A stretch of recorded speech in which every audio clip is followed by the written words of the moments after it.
हर हर महादेव। देवों के देव महादेव जी के चरण में प्रणाम करती हूँ, मेरा प्रणाम स्वीकार हो। माता गौरा पार्वती के चरण में प्रणाम करती हूँ, मेरा प्रणाम स्वीकार हो। गणपति ललनमा के चरण में प्रणाम करती हूँ, मेरा प्रणाम स्वीकार हो। सब गुरु भाई बहनों के चरण में प्रणाम करती हूँ, मेरा प्रणाम स्वीकार हो। सब देवी देवताओं के चरण में प्रणाम करती हूँ, मेरा प्रणाम स्वीकार हो। गुरु भाई बहन, मैं एक कथा सुनाने जा रही हूँ। इस कथा को पूरा सुनिए और रहस्य जानिए। आधी नहीं, आधी सुनने में शिव गुरु का अपमान होती है और पूरा सुनने में ज्ञान। इसलिए कथा को पूरा सुनिए और रहस्य जानिए। हर हर महादेव, घर घर महादेव। गुरु भाई बहन, एक बुढ़िया थी। वो बुढ़िया के 2 बेटे थे और बुढ़िया विधवा थी। बुढ़िया जो थी शंकर भगवान की पुजारी थी। शंकर भगवान के पुजारी थी, प्रतिदिन शंकर भगवान के पूजा करती थी। पूजा करने जाती थी तो रास्ते में एक जगह देखी बुढ़िया कि एक सर्प का बच्चा है। सर्प का बच्चा है, वो बहुत सारे बच्चा है और वो बच्चा भूखा तड़प रहा है, छटपट में उसका जान लुट रहा है। ये बुढ़िया देखी तो उसको ममता लगने लगा और लगा कि अरे बच्चा तो बच्चा होती है, ये बच्चा इतना छटपट में है, क्यों तड़प रहा होगा? ये तो भूखा ही तड़प रहा होगा।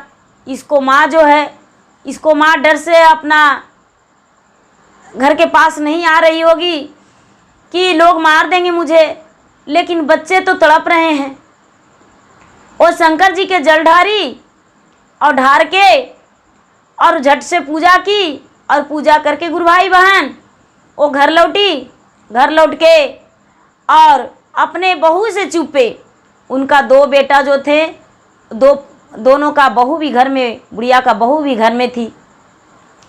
बहू से चुपे लोटा में दूध ले ली और नाग नागिन के बच्चे को ले जाकर दे दी। सारा बच्चे पीकर बड़े खुश हो गए और आनंदमयी उसे लगा और वो बुढ़िया को बहुत धन्यवाद की। बुढ़िया को लगा कि बच्चा ने इसका दूध तो पी लिया है, आहा प्रतिदिन क्यों ना दूध पिला दे। वो बुढ़िया जब पूजा करने जाती तो 1 लोटा में दूध और 1 लोटा में जल अपने बहू से चुपे रोज चुरा के दूध नाग को बच्चे को पिला देती। गुरु भाई बहना, पिलाते पिलाते 2-4 महीने बीत गए। जो नाग का बच्चा था मोटे मोटे हो गया, बहुत जल्दी बड़ा हो गया। नाग नागिन कहने लगे कि अरे तुम्हें दूध कौन पिलाता है, तू इतना जल्दी इस बार कैसे बड़ा हो गया? इससे पहले तो मेरा बच्चा बहुत धीरे धीरे गति से बढ़ रहा था, लेकिन अबरी तो तू लोग बहुत जल्दी बड़ा हो गया है। ये जो बच्चा था वो बोला कि माँ तू नहीं जानती है, एक बुढ़िया आती है, प्रतिदिन लोटे में दूध भर के लाती है और हम लोग के पिला देती है, हम लोग सब पी लेते हैं। उसके बाद वो बुढ़िया चली जाती है और हम लोग के कटोरी धर देती है और कटोरी में धर के और दूध डालती है, हम लोग पी लेते हैं। जो नागिन थी, नागिन खुश हो गई कि चलो कोई तो है जो मेरा बच्चा के रखवाली कर रहा है। लेकिन गुरु भाई बहन, एक दिन का बात है कि बुढ़िया के बड़ी बहू और छोटी बहू दोनों आपस में झगड़ा कर रही थी। इतना झगड़ा कि ना तो छोटी वाली बड़ी वाली को देखना पसंद करती थी और ना छोटी वाली बड़ी वाली छोटी वाली को, किसी को दोनों नहीं देखना पसंद करती थी। गुरु भाई बहन, इतना झगड़ीली दोनों थी कि प्रतिदिन झगड़ा करती थी और झगड़ा करते करते उसको लगता था कि मेरा जेठानी दूध ढार के पी जाती है और जेठानी को लगता था कि मेरा देवरानी दूध ढार के पी जाती है। लेकिन ना तो देवरानी दूध पीती थी और ना तो जेठानी पीती थी। ये तो दूध जो था ये क्या करती थी कि बेचारी बूढ़ी अपने सांप के बच्चे के लिए ले जाती थी। जब ऐसा नज़र पड़ा तो दोनों झगड़ रही थी। झगड़ते झगड़ते देखी कि दूध जो है वो बुढ़िया ढार रही है। बड़ी बहू जाके बोली कि अरे तू तो बहुत बड़ी डायन निकली, चोरनी निकली, तूने दूध क्यों ढार रही हो और दूध कहाँ ले जा रही हो बताओ? तू तो अपने आप को साबित करती हो कि दूध पीते ही नहीं है, लेकिन तू दूध कहाँ ले जा रही हो, हम जानना चाहते हैं। ये बुढ़िया कहती है, बेटी हम दूध नाक के बच्चे को पिलाते हैं। बेटी छोटे छोटे बच्चे था, भूखा तड़प रहा था, मुझसे देखा रहा नहीं गया। बेटी बच्चे तो बच्चे होते हैं। बेटी हम दूध नहीं पीते हैं तो क्या, गाय के लिए घास लाते हैं, उसके लिए मेहनत करते हैं, उसको जंगल में ले जाकर चराते हैं और टहलाते हैं, घुमाते हैं, उसका बहुत सेवा करते हैं। बेटी इतना हक तो मेरा बनता है कि जो हम थोड़ा सा दूध उससे किसी को दान कर सकते हैं। तो किसी को तो अन्न कभी दान किया ही नहीं बेटी, लेकिन नाक का बच्चे का दूध पिलाती हूँ। ये जो बहू दोनों बहुएं बुढ़िया में लटक के और कहने लगी कि जिस दूध तूने नाक के बच्चे को देती हो, वही दूध के कारण हम लोग इतना झगड़ा कर रहे हैं। प्रतिदिन घर में झगड़ा हो रहा है, लेकिन फिर भी आपने कभी सच नहीं बताया, इसलिए मेरे घर से निकल जाइए। दोनों बेटे और बहू में भी बंटवारा हो चुका, दोनों बेटा अलग अलग हो गए। बुढ़िया को रखने को लिए कोई नहीं कहे, ना तो बड़े बेटा और ना तो छोटे बेटा। बड़े बेटा कहते हैं कि माँ को हम नहीं रख सकते हैं क्योंकि माँ चोरनी है। माँ नाक के दूध क्यों खाली पिलाती होगी, किसी को भी अन्न भी दान दे देती होगी, हम माँ को नहीं रख सकते हैं। छोटे बेटा भी वही बात बोला कि हम माँ को नहीं रख सकते हैं। कहते हैं गुरु भाई बहन कि एक जगह चार कोना पे चार कुआं, बीच वाला कुआं जो होता है चारों के भर देता है, लेकिन चार कुआं मिलके भी बीच वाला कुआं के भरपाई नहीं कर पा सकता है, क्योंकि बीच वाला कुआं जो है भारी हो जाता है। माता पिता का बोझ बहुत बड़ा लोग बच्चे समझते हैं, इसलिए माता पिता का बोझ उठाना नहीं चाहते हैं। लेकिन ऐसा बात नहीं है, जैसे बच्चे के प्रतिपाल करते हैं उसी तरह माता पिता के भी प्रतिपाल करना चाहिए। ये तो उत्तराधिकारी बच्चे का होता है और बच्चे को अवश्य करना चाहिए। यदि हम करेंगे माता पिता के प्रतिपाल तो मेरा बच्चा भी सही से मेरा प्रतिपाल करेगा। लेकिन गुरु भाई बहना, जो दोनों बेटा और बहू थे बुढ़िया के, दोनों रखने से इनकार कर गए, कोई भी नहीं रखे। अब बुढ़िया कहती है खाली हाथ है, वहाँ गई नाक के बच्चे के पास खाली लोटा में जल लेकर और सोची कि जो हम पूजा करते हैं वो लोटा तो नहीं छोड़ेंगे। अपना एक वस्त्र जो पहनी हुई थी और एक और वस्त्र ले ली बुढ़िया और लोटा में जल लेकर निकल गई। लेकिन जा रही थी अपना भगवान को पूजा करने, भगवान को पूजा करने जा रही थी तो आधी जल नाक के बच्चे को पिला दी और आधी जल शंकर भगवान के शिवलिंग पर चढ़ा दी। शिवलिंग पर चढ़ा के और लौटने लगी और नाक के बच्चे से बोली, देखो तुम्हें तो हम अपना तन के बच्चे से भी ज़्यादा प्यार दिए, लेकिन आज तुम्हारे कारण हम बेघर हो गए हैं। मैं क्या करूं, मेरा बहू ने रखने को लिए इनकार कर गई है। सांप के बच्चे ने कुछ नहीं जवाब दिया। सांप के जो बच्चा था कोई जवाब नहीं दिया और ना जवाब देते हुए वो बुढ़िया लौटकर जंगल चली गई। जंगल चली गई और जंगल में जाकर एक शिव मंदिर था। शिव मंदिर के पास वो बुढ़िया बैठ गई और बैठ के और अपना भजन कीर्तन करने लगी। भजन कीर्तन करने लगी, उसे लगा कि हम यहाँ पर भजन कीर्तन करेंगे मेरा समय बीत जाएगा। लेकिन उसको भजन कीर्तन करते करते नजर आया कि एक गाय पहाड़ी के ऊपर दिखाई दी। इसे लगा कि अरे जंगल में एक गाय दिख रहा है, मेरे पास लोटा है, ये लोटा में यदि थोड़ी सी दूध निकाल लेंगे और सर्प के बच्चे के पिला देंगे तो सर्प तो भूखा लौट रहा होगा, उसके बहुत सारे बच्चे को परवरिश किए हैं, फिर से सर्प का जो बच्चा है वो छोटा छोटा है, क्यों ना उसका भी परवरिश हम अच्छे से कर दें। ये बुढ़िया अपना लोटा लेकर और जंगल में जाकर पहाड़ी के ऊपर चढ़ गई और गाय के दूध निकालकर और ला के नाक के बच्चे को पिला दिया। प्रतिदिन ऐसे ही पिलाने ही लगी, जंगल में भी रहकर और नाक के बच्चे की परवरिश करती ही रही। एक दिन का बात है कि भोलेनाथ और माता पार्वती कहते हैं कि ये बुढ़िया तो इतना एक नागों का सेवा कर रही है, मेरा भी पूजा करती है, इतना इसको दुख क्यों? 2 पुत्र है, दोनों घर से निकाल दिया है, घर में नहीं ढुकने दिया, और क्यों ना इसके लिए हम कुछ कर दें। माता पार्वती कहते हैं अवश्य महाराज, जरूरी है, यदि आप इसका मदद नहीं कीजिएगा तो कौन कर सकता है, आपको मदद करना ही पड़ेगा, आप इसको मदद कीजिए। जो बुढ़िया थी वो बुढ़िया मंदिर के पास बैठकर और भजन कर रही थी। भोलेनाथ एक साधु का रूप धर के और उसी मंदिर के पास गए।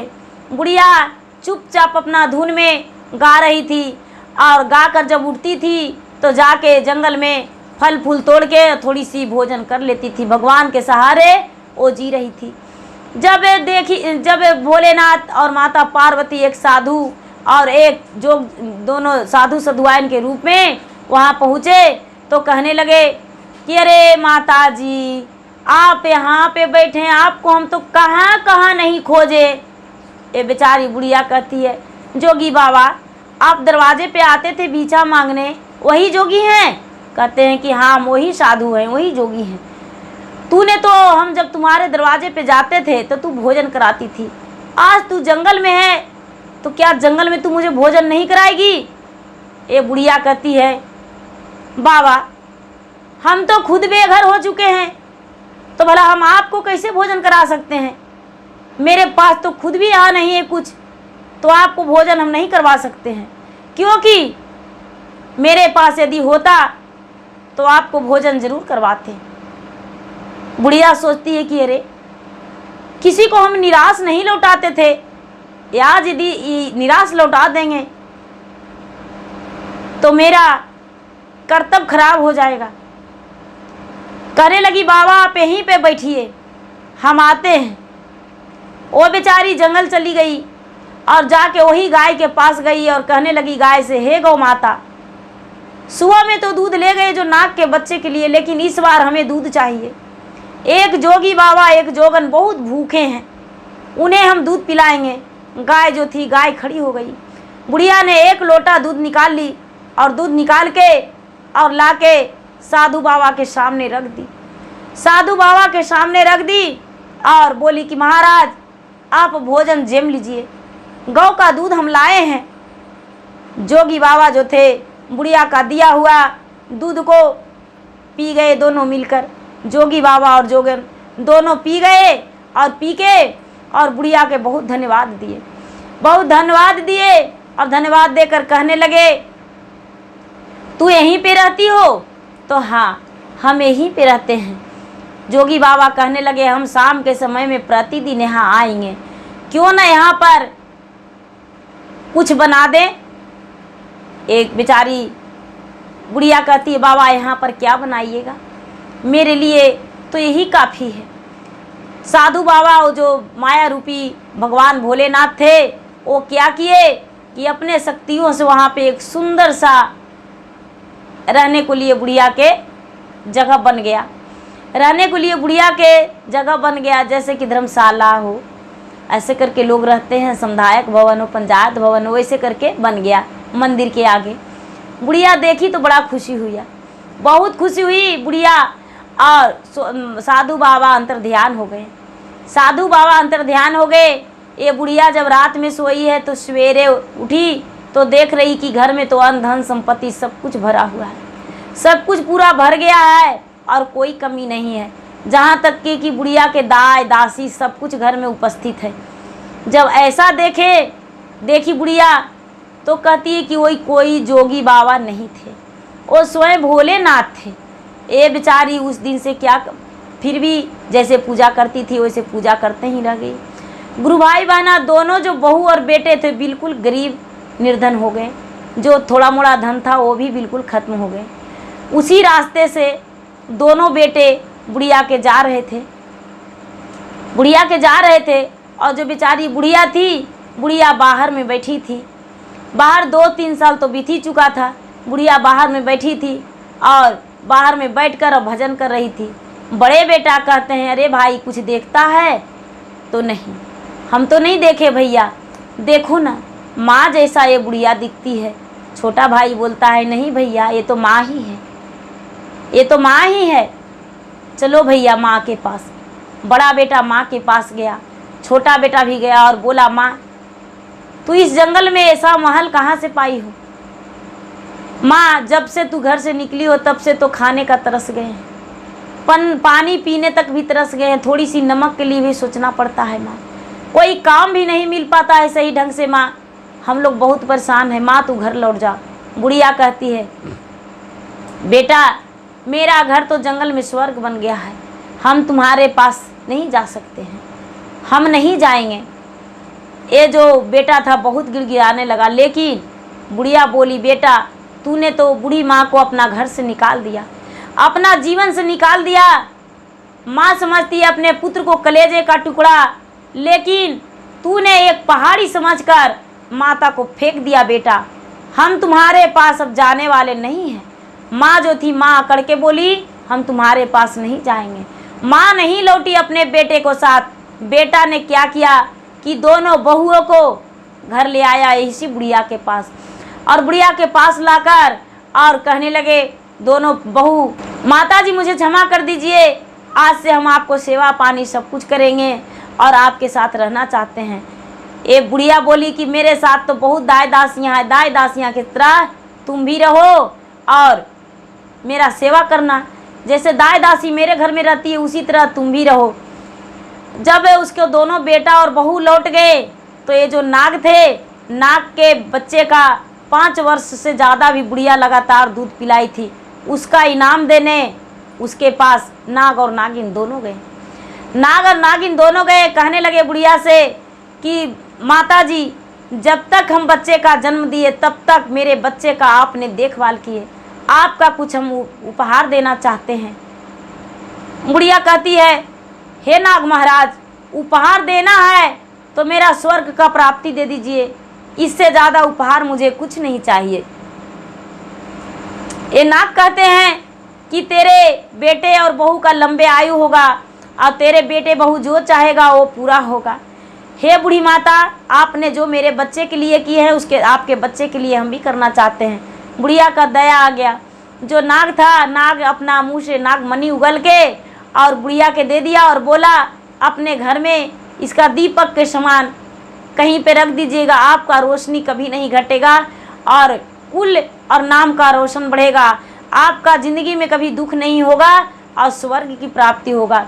गुरु भाई बहना जब बुढ़िया का मृत्यु हुआ तो मृत्यु होने के बाद भगवान भोलेनाथ स्वयं बुढ़िया के अपने हाथों अपने साथ ही ले गए और बुढ़िया शिव लोक गई, कोई यमराज के पास नहीं और कोई यमदूत के साथ नहीं। और बुढ़िया जो थी शिव भोलेनाथ के साथ गई और यमलोक नहीं शिवलोक गई और बुढ़िया अपना सुखी अपने चोला को बदल दी, सुखी सुखी और स्वर्ग की प्राप्ति हुआ।